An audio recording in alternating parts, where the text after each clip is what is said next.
Se häiritsee. Niin. Eikä tekemään. Se on niin lähellä sinä ei saa tuolla, että on häviävän pieni.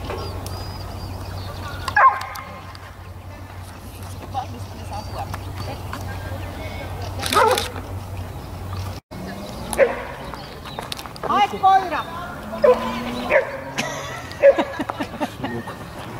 Eikö se on niin jännittynyt?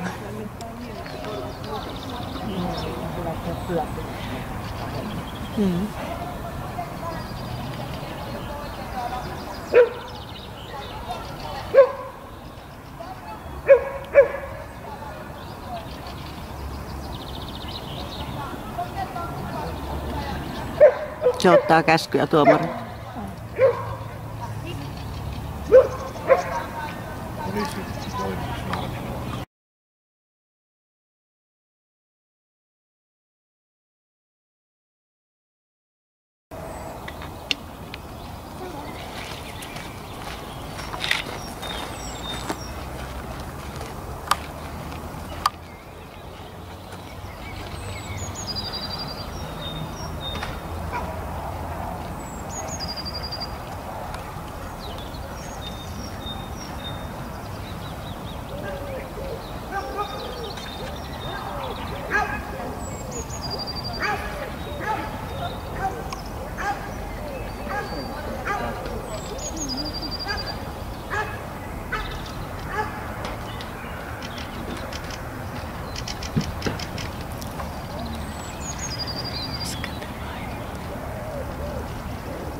Minä näen ne seuraavassa liikkeessä, kun sinä joutuneet itästä.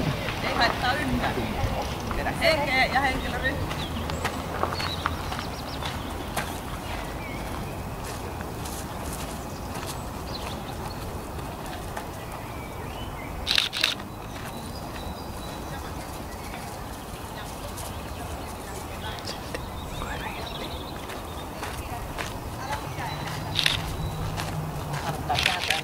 Henkilöryhmään päin. Nyt suoritetaan seuraavaa liikettä. Ensin. Eli nyt lähtee.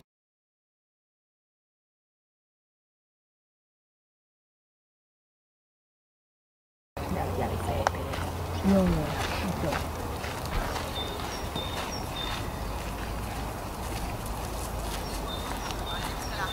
Kun paljon sitä, kun meillä oli niitä perjaataa. Se ei nyt käy. Se on perjaataa ja laulaa.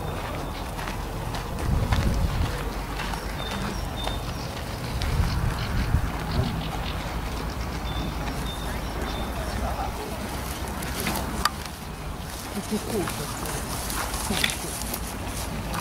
Nyt on tuolla joo.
tuon uudelleen.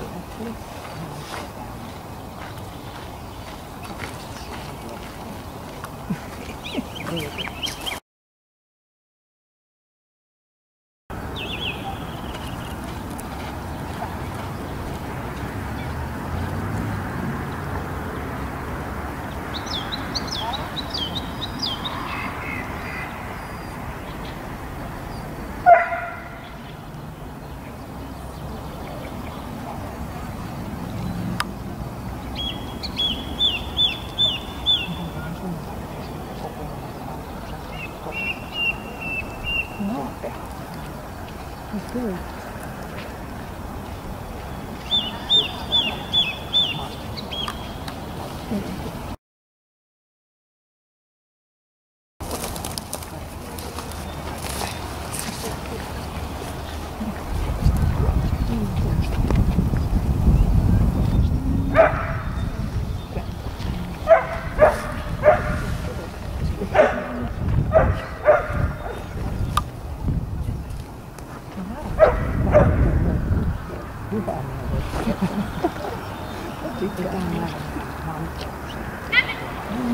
Joku.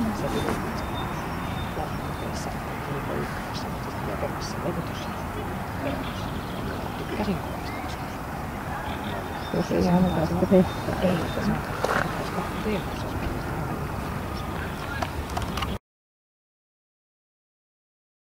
Kaipaan ehkä siihenkin vielä tiukemman kontaktin. Sulle ihan sama vinkki, että oma vauhti saa olla nopeampi, niin se koira pysyy ehkä mukavammin niin kuin mukana. Et sen saa tykittää kyllä tämän tottelevaisuuskuvion menemään ihan reippaalla vauhdilla. Hiukan tuolla hidasteli koira siellä henkilöryhmässä. Ja sitä vaeltamista tulee, se keskittyminen hiukan tuolla katkee.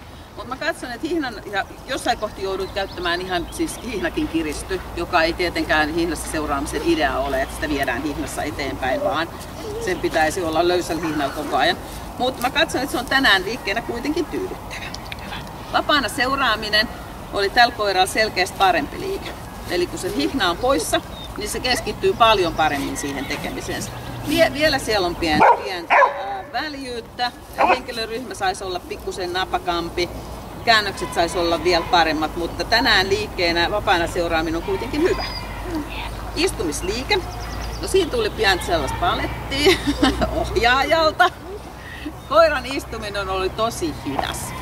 Mä en ole nyt sen kummemmin katsonut sitä ohjaajan steppaamista, mutta noin periaatteessa sit, kun sä teet sen liikkeen jossain kokeessa tulevaisuudessa, niin no joo, se jätetään sitten vauhdista, mutta että kun sä pysäytät vauhdin, niin joo, koira ei istunut automaattisesti, eikä se periaatteessa tarvitsisi, tai muissa liikkeissä tietysti tarvii, niin ihan vaan, niin ei kannata sen koiran mukaan sit lähteä niinku siirtymään. Et ennemmin vaadit treenissäkin koiralta sen siirtymisen, kun sitten itse lähdet koiran mukana niinku siirtymään. Mutta koira istui. Ja siis tähän niinku valmistelevan osuuden virheitä nämä, mitä siinä niinku oli. Se idea koko liikkeessä on se, että se koira pitää käskystä istua, sen pitää istua paikallaan niin kauan, se ohjaaja käy tuolla ja sitten se palaa takaisin. Senhän se teki. Siinähän ei ollut mitään ongelmaa. Niin. Mutta näiden alkukuvioiden vuoksi niin liike on tänään kokonaisuudessaan tyydyttävä. Maahanmeno ja luokse tulo. Koira menee paremmin maahan kuin mitä kävi istumaan. Liike sujuu niin kuin sit valmistelevasta osuudesta siihen varsinaiseen käskyyn, niin sujuu jo paremmin. Se hiukan haukkui siellä maassa ollessaan, tuli hyvin luokse käskyn saatuaan.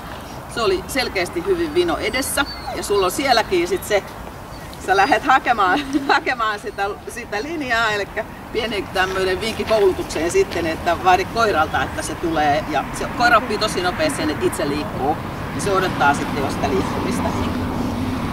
Vino edessä, vino perusasennossa sivulla, pieniä virheitä ja koulutettavissa pois. Tänään kokonaisuutena tämä liike tyydyttävä ja paikalla olla häiriön alasena. En tiedä sanoitko sille 2 kertaa istu, mutta kun en kuulu, niin en voi siitä rokottaa. Silloin oli hyvä paikalla makuu ja se on liikkeenä erinomainen, jolloin siis tänään tällä tottelevaisuudella A-osan hyväksi. Hyvä! Osioon kuuluu osa-alueet kuin suhtautuminen henkilöryhmään, polkupyöräilijöihin, autoihin, lenkkeilijään ja muihin koiriin, jotka tällä koiralla on ilman muuta hyväksytysti suoritettu, koska se just ihmisen tunnelun reagoi. Sitä on ihminen on mutta ei ole valmis siinä. Ihmisenä kohtana täällä on käyttäytyminen ja suhtautuminen eläimiin, joka oli myöskin hyväksytysti suoritettu, koska hän ei reagoinut mitenkään. Siis on vielä hyväksytty, jolloin